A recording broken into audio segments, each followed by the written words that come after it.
आज हम स्वामी श्री रामेश्वर आश्रम आदर्श विद्या मंदिर माध्यमिक विद्यालय बकानी की कक्षा 9 और 10 के सामाजिक विज्ञान विषय के अंतर्गत भारत में कृषि इस बिंदु पर ऑनलाइन अध्ययन करेंगे। भारत में कृषि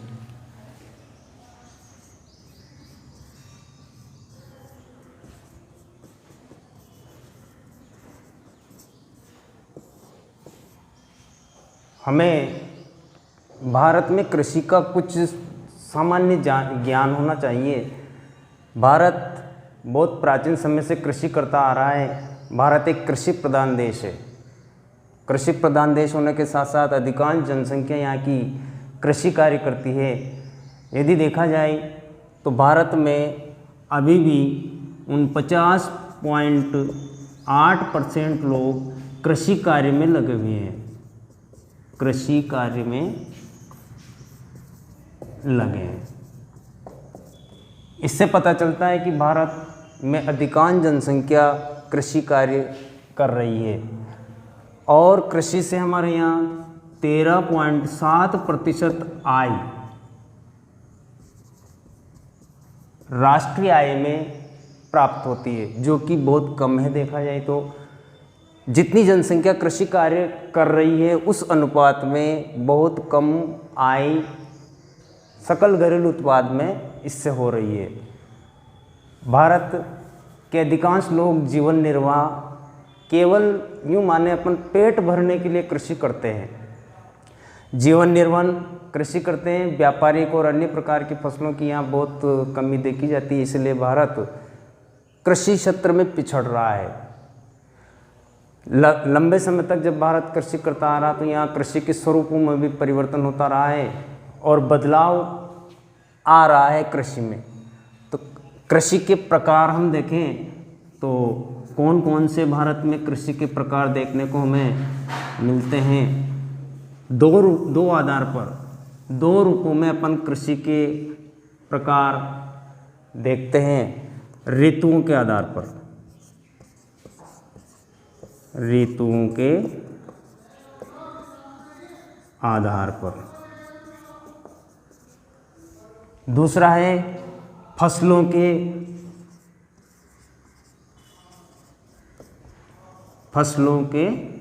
आधार पर। कौन सी फसल क्या काम आती है, इसके आधार पर भी दूसरा वर्गीकरण यहाँ किया हुआ है।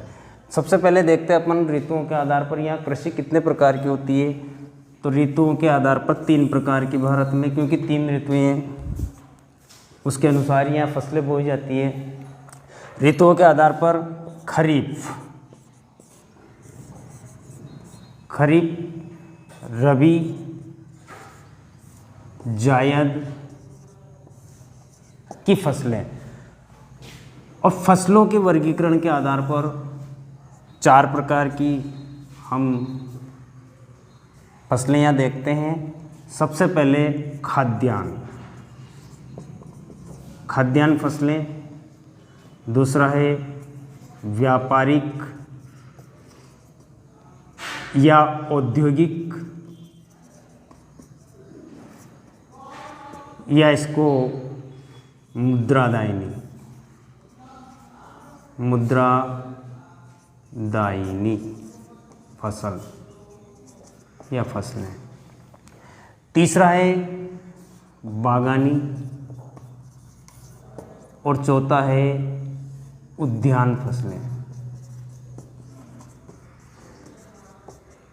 इस तरह भारत में कृषि का वर्गीकरण किया हुआ है। सबसे पहले देखते हैं अपन ऋतुओं के आधार पर। खरीफ, रबी और जायद 3 इसका वर्गीकरण है। सबसे पहले खरीफ की फसल देखते हैं अपन। खरीफ में क्या क्या बोते हैं, कब इसको बोया और काटा जाता है, किस पे ये निर्भर होती है। तो खरीफ की फसल जून जुलाई में बोई जाती है और अक्टूबर नवंबर में इसको काट लिया जाता है। इसमें प्रमुख फसलें मक्का, ज्वार, बाजरा, कपास होते हैं। ये फसल भारतीय मानसून पर निर्भर करती है।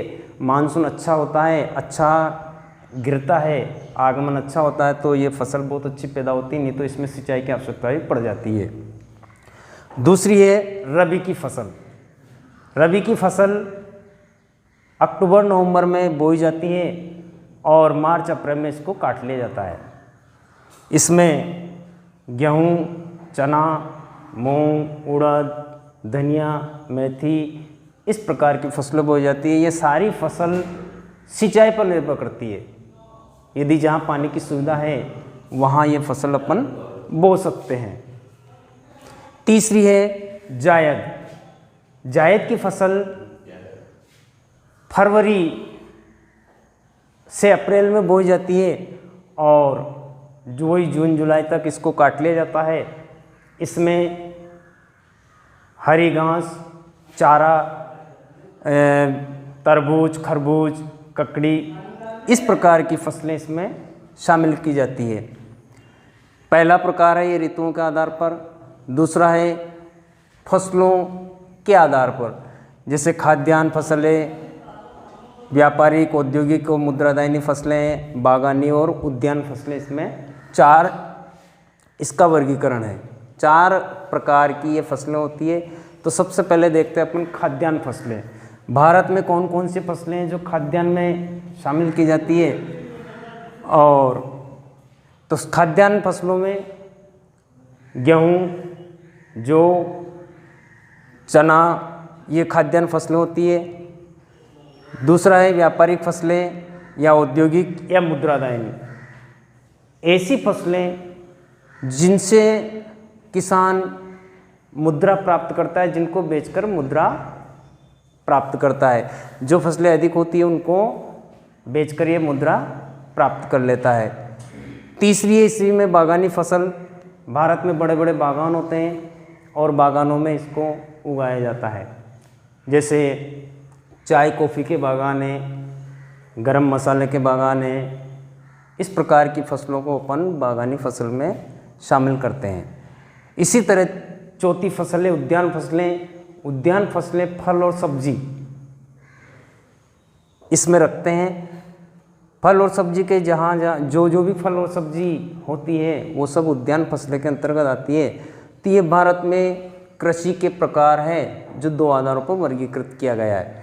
अब अपन देखते हैं भारत में कौन कौन सी मुख्य फसलें बोई जाती है। मुख्य फसलें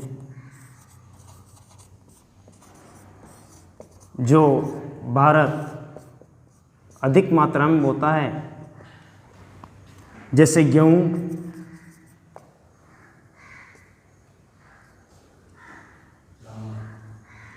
चावल,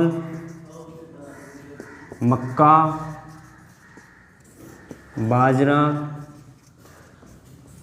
सोयाबीन,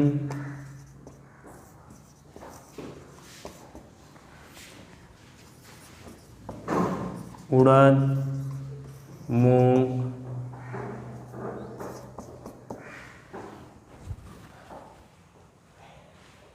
कपास। अधिकांश फसलें इस प्रकार की भारत बोता है जिसमें बहुत अधिक उत्पादन होता है। भारत में कृषि का बहुत महत्व हमें ये भी याद होना चाहिए। भारत में अधिकांश लोग कृषि से ही अपनी आजीविका कमा रहे हैं और बहुत सारे लोगों को रोज़गार मिल रहा है। आय का मुख्य साधन ही यहाँ के लोगों के लिए कृषि है। हमें कृषि का महत्व ध्यान में रहना चाहिए कि भारत एक कृषि प्रधान देश है और इसमें बहुत सारी चीज़ें कृषि से ही प्राप्त होती है। उद्योगों के लिए कच्चा माल कृषि से ही प्राप्त होता है। तो कृषि एक महत्वपूर्ण स्रोत माना गया है। आज हमने भारत में कृषि के बारे में अध्ययन किया है और इससे संबंधित कुछ छोटे प्रश्न अपन बना सकते हैं। जैसे भारत में कितने लोग कृषि कार्य कर रहे हैं, भारत में कितनी आय कृषि से प्राप्त हो रही है, कृषि के प्रकार कौन कौन से हैं, किस किस आधार पर है, प्रमुख फसलें भारत में कौन कौन सी बोई जाती हैं। आज के लिए इतना ही पर्याप्त है। धन्यवाद।